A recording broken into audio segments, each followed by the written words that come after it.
मंडळी, राज्याचे दिवंगत उपमुख्यमंत्री अजित पवार यांच्या विमान अपघातानंतर हा अपघात होता की घातपात याबाबतचे आरोप आणि संशय सातत्यानं व्यक्त केले जात आहेत. या घटनेमुळे सामान्य नागरिकांच्या मनातही अनेक प्रश्न निर्माण झाले आहेत. परिणामी या संपूर्ण प्रकरणाची सखोल आणि निष्पक्ष चौकशी व्हावी अशी मागणी सरकारकडे सातत्यानं केली जात आहे.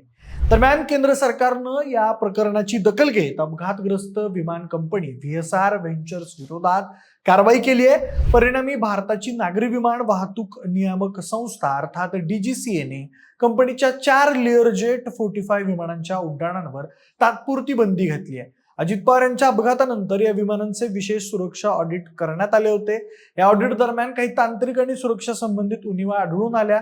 परिणामी प्रवाशांच्या सुरक्षिततेच्या दृष्टीनं डीजीसीएने या सर्व विमानांचे उड्डाण तात्पुरते बंद करण्याचा निर्णय घेतला. परंतु केंद्र सरकारच्या या कारवाईमुळे प्रश्न संपण्याऐवजी प्रश्न जास्त वाढलेले आहेत. एकतर या कारवाईचं उशिराचं टायमिंग आणि दुसरं म्हणजे ज्या पद्धतीने ही कारवाई करण्यात आलेली आहे त्याच्यामध्ये कारवाईचा दिखावा जास्त दिसतोय आणि कंपनीसाठी उलट काही मोकळ्या वाटा याच्यामध्ये ठेवल्याचं दिसतंय. त्यामुळेच या संपूर्ण प्रकरणात सरकार आणि डीजीसीए खरोखरच निष्पक्ष चौकशी करतायत का की कोणाला वाचवण्याचा प्रयत्न केला जात आहे याचीच माहिती सांगणारा हा व्हिडिओ. नमस्कार, मी प्रथमेश आणि तुम्ही पाहताय विशेष भारी. म्हणजे अजित पवार यांच्या विमान अपघातानंतर या प्रकरणाची सखोल चौकशी व्हावी अशी ठाम मागणी रोहित पवार यांनी लावून धरली आहे. या मागणीचा परिणाम आता दिसून येतोय, कारण या अपघातानंतर साधारणपणे महिन्याभराने केंद्र सरकारने या प्रकरणात पुढाकार घेत मोठी कारवाई केली आहे. Directorate general of civil aviation अर्थात डीजीसीएने व्हीएसआर व्हेंचर्स कंपनीच्या 4 लेअर जेट 45 विमानांच्या उड्डाणांवर तात्पुरती बंदी घातली आहे. अजित पवार यांच्या अपघातानंतर या लेअर जेट 45 विमानांचं विशेष सुरक्षा ऑडिट करण्यात आलं होतं. या ऑडिट दरम्यान काही तांत्रिक त्रुटी आणि सुरक्षा संदर्भातील गंभीर उणिवा आढळून आल्या. त्यामुळेच ही कारवाई करण्यात आल्याची माहिती डीजीसीए कडून देण्यात आली आहे. विशेष म्हणजे ज्या लेअर जेट 45 मॉडेलच्या विमानातून अजित पवार प्रवास करत होते फक्त त्याच मॉडेलच्या विमानांवर ही बंदी घालण्यात आली आहे. म्हणजेच हा निर्णय थेट त्या अपघाताशी संबंधित मॉडेलवर केंद्रित असल्याचं स्पष्ट होतं. मात्र या संपूर्ण प्रकरणात एक महत्वाचा मुद्दा समोर येतो, तो म्हणजे व्हीएसआर व्हेंचर्स कंपनीकडे एकूण 17 विमानं होती. त्यापैकी एक विमान अपघातग्रस्त झाले आणि सध्या 16 विमानं शिल्लक आहेत. या 16 विमानांपैकी 8 लेअर जेट 45 मॉडेलची होती आणि त्यापैकी फक्त 4 विमानांवरच बंदी घालण्यात आली आहे. म्हणजे कंपनीच्या सर्व विमानांवर नाही तर केवळ विशिष्ट मॉडेलच्याच काही विमानांवरच ही कारवाई करण्यात आली आहे. त्यामुळे जर सुरक्षा आणि तांत्रिक उणिवा इतक्या गंभीर होत्या तर संपूर्ण कंपनीच्या कामकाजावरच कारवाई का करण्यात आली नाही, फक्त काही विमानांवरच बंदी का घालण्यात आली आणि कंपनीच्या एकूण सुरक्षा व्यवस्थेबाबत सरकार आणि डीजीसीए किती समाधानी आहेत, असे गंभीर प्रश्न आता या निमित्ताने उपस्थित झाले. यासोबतच ज्यावेळी विमान अपघात झाला त्याच्यानंतर पुढच्या 12 तासांमध्ये 3 लोकांनी या विमान कंपनीच्या याच मॉडेलबद्दल तातडीने क्लीन चिट दिलेली होती, ज्यामध्ये स्वतः केंद्र सरकारही होतं.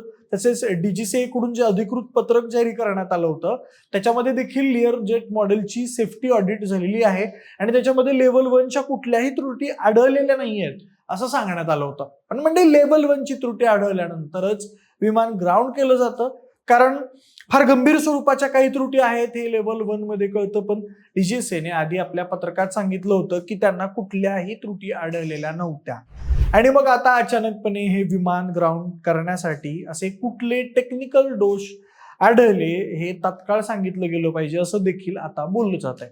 सोबतच आधीपासूनच टेक्निकल दोष होता तर इतके दिवस ते लपवले गेलेले होते का? आणि आता जेव्हा या विमान अपघाताबद्दल वेगवेगळ्या प्लॅटफॉर्म्सवरती प्रश्नचिन्ह उपस्थित केले जात आहेत आणि रोहित पवार सातत्यानं पत्रकार परिषदा घेत या संपूर्ण प्रकरणावर विशेष लक्ष देत आहेत, म्हणूनच हे समोर येत आहे का असा सवाल देखील आता या निमित्तानं उपस्थित होतोय. या सगळ्या टायमिंग सुद्धा तितकंच महत्वाचं आहे. अपघात 28 जानेवारीला झाला पण कारवाई झाली जवळपास 28 दिवसांनी. या कालावधीत हीच विमानं सामान्य प्रवाशांना घेऊन उड्डाणं करत होती. जर ती अनसेफ होती तर त्यांना उड्डाणाची परवानगी का देण्यात आली, आणि जर सेफ होती तर आता अचानक कशी अनसेफ ठरली? या प्रकरणात आणखी एक महत्वाची बाब म्हणजे 2023 मध्ये याच लेअर जेट मॉडेलचा मुंबई विमानतळावर अपघात झाला होता. त्यावेळी जर कठोरात कठोर कारवाई झाली असती, सेफ्टी ऑडिट सखोल झाला असता तर कदाचित 2026 मधली दुर्घटना टाळता आली असती का, हा प्रश्न आता अनेकांना सतावतोय. दरम्यान या प्रकरणात राजकीय दबावही वाढताना दिसतोय. आमदार रोहित पवार यांनी सातत्याने या प्रकरणात सखोल चौकशीची मागणी केली आहे. त्यांच्यामध्ये ही कारवाई अपुरी आहे आणि संपूर्ण कंपनीची चौकशी होणं गरजेचं आहे. दरम्यान रोहित पवार यांनी या विमान अपघाताबाबत स्वतःच्या पातळीवर चौकशी केली असून त्यात अनेक गंभीर त्रुटी आढळून आल्या आहेत.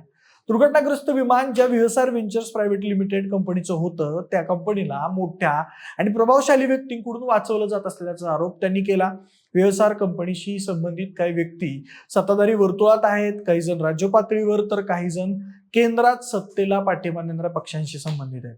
जर कोणी व्हीएसआर कंपनीला वाचवण्याचा प्रयत्न करत असेल तर तोही या कटाचा भाग आहे, असा आरोप त्यांनी केलाय.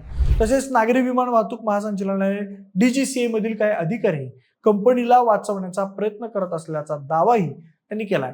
त्यामुळे आता DGCA कारवाईत देखील फक्त व्हीएसआर कंपनीच्या काही विमानांवरच कारवाई केल्यानं खरंच व्हीएसआर कंपनीला वाचवण्याचा प्रयत्न होतोय का, असं बोललं जाते. सध्या DGCAचा आदेश तात्पुरता आहे. सेफ्टी स्टँडर्ड्स रिस्टोर झाल्यानंतर ही विमानं पुन्हा उड्डाण करू शकतात. त्यामुळं ही कारवाई जरी झालेली असली तरी ती पूर्णपणे समाधानकारक नाही. केवळ नखा एवढं योगदान या कारवाईचं आहे, कारण अजून या सगळ्या प्रकरणात अनेक प्रश्न अनुत्तरित आहेत.